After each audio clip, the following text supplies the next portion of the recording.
የትዳር አጋራቸው ላይ ሲወሰልቱ ወይንም ቺት ሲያደርጉ በቀጥታ በካሜራ የተያዙት ባለትዳሮች አስቂኝና አሳዛኝ መጨረሻ። ትዳር በየትኛውም ሃይማኖት የተከበረና የተወደደ ነው። ታዲያ በትዳር ህይወት ውስጥ ያለች ሴት ወይንም ወንድ ከተሰጣቸው የትዳር አጋር ውጪ ሌላ ማየትን እየተከለከሉ ቢሆንም አንዳንድ ባለትዳሮች ግን በአንድ መጽናት ከብዷቸው በየቦታው ውሽማዎችን ሲያስቀምጡ ይስተዋላሉ። እኔም በዛሬው ቪዲዮ በትዳራቸው ላይ ውሽማ ደርበው በካሜራ የተያዙትን አሳዛኝና አስቂኝ ባለትዳሮች ላስቃኛችሁ። አንደኛ፣ ፖሊስ ላቨር። ይህ ቪዲዮ በአንድ የጋራ መኖሪያ ቤት ውስጥ በሰላም የሚኖሩ የሚመስሉ ባለትዳሮች ሚስት በባሏ ላይ የፖሊስ ውሽማ ደርባበት እጅ ከፍንጅ ስትያዝ ያሳያል። ይህ ክስተት የተቀዳው በጋራ መኖሪያ አፓርታማ ላይ በተገጠመ የደህንነት ካሜራ ሲሆን በግቢ ውስጥ የሚኖር አንድ ጥበቃ ወደ ቤታቸው በጠዋት መጥቶ በር ያንኳኳል። ባለትዳሮቹም በራቸውን ከከፈቱ በኋላ ጥበቃው ስለ አንድ ጉዳይ ያዋራቸዋል። ባልም ጥበቃውን ካዋራው በኋላ ለጥበቃው የሰራበትን ቲፕ ቢሰጠውም ሚስት ስትከለክል ያሳያል። በመጨረሻም በባል ግፊት ጥበቃው የተሰጠውን ብር ይዞ ይሄዳል። ከቆይታዎች በኋላም ባል ቦርሳውን ይዞ ወደ ስራ ይወጣል። እዚህ ድረስ ሰላም ቢመስልም ከቆይታ በኋላ አንድ ፖሊስ ወደዚህ ቤት ይመጣል። በካሜራው ላይ እንደሚታየው ፖሊሱ ዙሪያውን በፍርሃት ይቃኝ ነበር። ቀስ ብሎም በሩን ያንኳኳል። ሚስትም በሩን ትከፍትለታለች። እሷም እንዳየችው ደንግጣ አካባቢዋ ላይ ሰው መኖርና ለመኖሩን ትቃኛለች። ወዲያውኑም እጁን ይዛው ወደ ቤት ውስጥ ትገባለች። ታዲያ ልብ ያላሉት አንድ ነገር ነበር። ይኸውም በግቢ ውስጥ የነበረው የጥበቃ ሰራተኛ የሚያደርጉትን ነገር በሙሉ በካሜራ ይከታተላቸው ነበር። የግቢው ጥበቃም ጊዜ ሳያጠፋ በቶሎ ወደ ህንፃው ላይ በመውጣት በሩን ከውጭ ቆልፈዋል። ለአሰሪውም ይደውላል። ሚስቱ እየወሰለተች እንደሆነ ነግሮም በቶሎ ወደ ቤት እንዲመለስ ያሳስበዋል። የቤቱ ባለቤትም በፍጥነት ወደ ቤቱ ይመለሳል። በንዴትም በሩን ያንኳኳል። ሚስት ተብዬዋም በድንጋጤ በሩን ከፍታ ትወጣለች። ጥበቃውንና ባለቤቷን ውጭ ካየቻቸው በኋላም ምን እንደሆኑ ትጠይቃቸዋለች። በፍጥነትም ወደ ጥበቃው በመዞር መሳደብ ትጀምራለች። ባልየውም ዝም እንድትል ያሳስባታል። ባልም በተሰበረ ልብ ለምን ወንድ እንደደረበችበት እየጠየቃት ሳለ ፖሊሱ ውሽማ ሱሪውን እያደረገ ከቤት ሮጦ ይወጣል። ጥበቃው ተከትሎት ከፎቁ ላይ ይወርዳል። ሚስትም ጥፋቷን ለማስተባበል ትሞክራለች። ባልም ንዴቱን መቆጣጠር ሲያቅተው ቪዲዮ ያሳያል። በመጨረሻም ባል ሚስቱን እየጎተተ ወደ ቤት ውስጥ ሲያስገባት ቪዲዮ ያልቃል። ሁለተኛ፣ ዋይፍ ቺት። ይህ ደግሞ በሀገረ ህንድ የተፈጸመ አሳፋሪ ክስተት ነው። በአንዱ ቀን አንድ ሰው በመንገድ ላይ መኪና በማሽከርከር ላይ ሳለ የጓደኛውን ሚስት ይመለከታታል። ይህች ሴት ራሷን ለመለወጥ ማስክ አድርጋ የወጣች ቢሆንም ከባሏ ጓደኛ ራሷን መለወጥ አልቻለችም። የባሏ ጓደኛ ይህች ሴት አብራው በሞተር የምትጓዘውን ወንድ የማያውቀው በመሆኑ በጥርጣሬ ስራውን ትቶ እርሷን መከተል ጀመረ። የጓደኛው ሚስትና ውሽማዋም ከአካባቢው ርቆ ወደሚገኝ ሆቴል ተያይዘው ይገባሉ።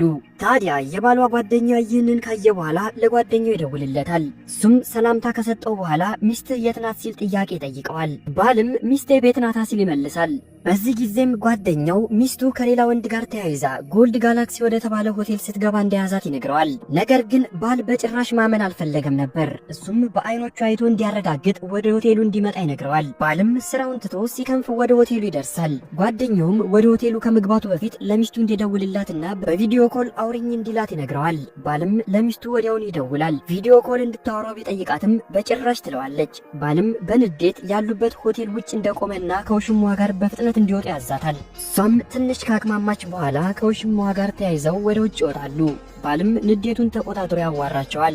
በዚህ ጊዜም ውሽማ የተባለው ሁሉንም ሳይደብቅ ይነግረዋል። ይኸውም ግንኙነታቸው 3 ዓመት እንዳለፈው፣ ነገር ግን በእነዚህ ጊዜያት ታላቅ ወንድም እንጂ ባል እንደነበራት እንዳልነገረችው ይነግረዋል። በዚህም ባል በእጅጉ ቢናደድም ውሽማ የተባለው ግለሰብ ምንም የማያውቅ በመሆኑ ወደ ቤቱ እንዲሄድ ይለቀዋል። በዛው ቪዲዮ ላይም ከዚህ ቀን ጀምሮ ሚስቱን እንደፈታት ባል ሲናገር ቪዲዮ ያልቃል። ሶስተኛ፣ ገርል ፍሬንድ ቺት።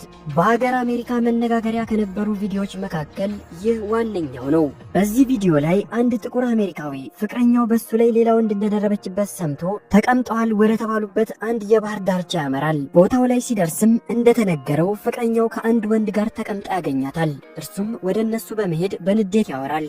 በዚህ ጊዜ አብሯት የነበረው ወንድ በእጅጉ ግራ ይጋባል። ምክንያቱም እሱም ፍቅረኛ እንደነበራት የሚያውቀው ነገር አልነበረም። በንዴት ይነሳል። ይነሳል። ሁለቱም እሷ ላይ ያፈጣሉ። የቀድሞ ፍቅረኛዋ ምን ያክል ጊዜ አብረው እንደነበሩ ሲጠይቀውም 3 ዓመት እንዳለፋቸው ይነግረዋል። በዚህ ጊዜም በእጅጉ ይደናገጣሉ። እሷ ግን ተረጋግታና በፈገግታ ነበር የምታያቸው። ሁለቱም ፍቅረኛ የተባሉት ግለሰቦች በእጅጉ ቢናደዱም ሊመቷት ግን እጃቸውን አላነሱም። ከብዙ ክርክር በኋላም መኪናዋን አስነስታ ከቦታው ላይ ትጠፋለች። ሁለቱ ክፉ ነገር የተሰራባቸው ፍቅረኛ የተባሉትም ተሰነባብቶ ይለያያሉ። አራተኛ ፖሊስ ኦፊሰር። ይህ ደግሞ አንድ በስራ ላይ የነበረ የፖሊስ አባል ሚስቱ ወንድ ደረባበት ያገኘበት አስገራሚ አጋጣሚ ነው። ይህ ፖሊስ በአንዱ ቀን ከመጠን በላይ የሚፈጥን መኪና አግኝቶ ያስቆመዋል። ከፍጥነት በላይ በማሽከርከሩም መንጃ ፍቃድ ከተቀበለው በኋላ የኋላውን የመኪና መስታወት እንዲያወርድ ይነግረዋል። ታዲያ አሽከርካሪው መስታወቱን ሲያወርድ ፖሊሱ ያየውን ማመን አልቻለም። ይኸውም መኪና ውስጥ ያየው ሚስቱን ነበር። ፖሊሱ በንዴት ሁለቱም ከመኪናቸው እንዲወርዱ ያዛቸዋል። ከወረዱ በኋላም አሽከርካሪውን ምኑ እንደሆነች ይጠይቀዋል። አሽከርካሪውም ፍቅረኛ ነች ሲል ይመልስለታል። ታዲያ ፖሊሱ ባል እንዳላት ታውቃለህ ሲል ይጠይቀዋል። አሽከርካሪውን በድንጋጤ ወደ እሷ ዞሮ አለሽ እንዴ ሲል ይጠይቃታል። እሷም አዎ ስትል ትመልሳለች። አሽከርካሪውን በድንጋጤ ታዲያ እስካሁን ለምን አልነገርሽኝም ሲል ይጠይቃታል። እሷም እስከ ዛሬ ድረስ ባል እንዳለኝ ጠይቀኝ አታውቅም ስትል ትመልስለታለች። ፖሊሱም በወሬያቸው መሃል በመግባት የ10 ዓመት ሚስቱ እንደሆነች ለአሽከርካሪው ይነግረዋል። አሽከርካሪውም በእጅጉ ይደናገጣል። ፖሊሱም አሽከርካሪው ጥፋት እንደሌለበት ካረጋገጠ በኋላ ቀጥ ብሎ እንዲሄድና ከዚህ በኋላ ሊያየው እንደማይፈልግ ይነግረዋል። አሽከርካሪውም ይቅርታ ጠይቆ መኪናውን አስነስቶ በፍጥነት ከቦታው ላይ ይሄዳል። ፖሊሱም ሚስቱ እዛው ሳለች ከቤት ልብሷን ይዛ እንድትወጣ ይነግራታል። ለእናቷ ደውሎም ልጇን እንድትወስድ ይነግራታል። ሚስትም እየለመነችው ቪዲዮ ያልቃል። አምስተኛ ኢንተራፕትድ ዌዲንግ። ይህ ቪዲዮ ዓለምን ያዳረሰና ብዙዎችን ጉድ ያስባለ ነው። ይኸውም ይህ ባል ሊያገባት ትንሽ ጊዜ ሲቀረው ፍቅረኛው በራሱ ቤት ከሌላ ወንድ ጋር ስትወሰልት ቤት ውስጥ በነበረ ካሜራ ይዛታል። ታዲያ ሙሽራው ወዲያውኑ ከፍቅረኛው ጋር መለያየት አልፈለገም። ለበቀል እንዲሆነው ቪዲዮን ይዞ የሰርጉን ቀን ጠበቀ። ታዲያ የሰርጉ ቀን ደርሶ የሁለቱ ቤተሰቦች በተሰበሰቡበት በአዳራሽ ውስጥ በመደረግ ላይ ሳለ በመሃል ሙሽራው ሰርጉን አቋርጦ ንግግር ማድረግ ጀመረ። ሚስቱን እንደሚወዳት ከተናገረ በኋላም ለፍቅሩ መግለጫ ይህንን ቪዲዮ ተመልከቱ ብሎ ሚስቱ ስትወሰልት የሚያሳየውን ቪዲዮ በቤተሰቦቿ ፊት በስክሪን ይለቀዋል።